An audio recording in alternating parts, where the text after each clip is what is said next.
Teixidós se creó en el año 83 como cooperativa de trabajo asociado y centro especial de empleo para generar puestos de trabajo para personas con problemas de aprendizaje. En todo este tiempo, es decir, el aprendizaje ha estado marcado por los requerimientos del producto final, en el que era básicamente o era muy importante el diseño i que el producte fuese contemporáneo.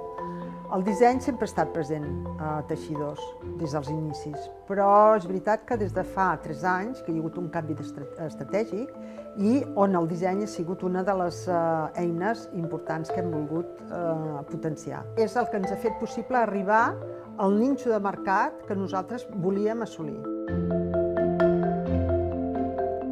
El respecte per les matèries naturals, la coherència en utilitzar-les i tot aquest procés artesanal que fa Teixidós i sobretot les persones que el treballen, que són l'actiu més important d'aquesta empresa, ens ha permès tenir una extensió internacional important, que en 2 anys s'ha convertit del 5% a un 28-30%. Estem ara a punt de llançar un nou producte que ja l'havíem treballat i que aquest producte és de llana ecològica. El volem llançar amb un disseny especial i pensant en el canal de venda per online, perquè creiem que arribarà al mercat global.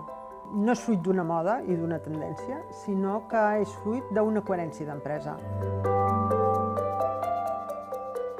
L'empresa utilitza el disseny d'una manera global, però en quant a el que són els dissenys dels articles, som un equip de 3 persones que decidim des de la conveniència d'un article o no, per el que és la resta de disseny gràfic, comptem amb professionals externs.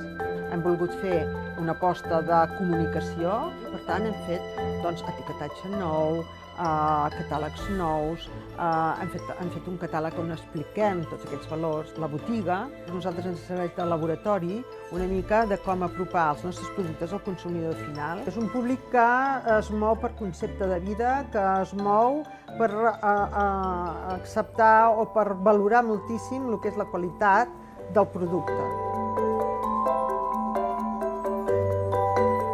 Els productes de Teixidós, pel seu procés artesanal, per aquestes matèries i per la manera en què estan tractades, tenen aquesta màgia particular i s'obté aquesta singularitat. Evidentment, després, el disseny és aquell que acaba de lligar tots aquests valors.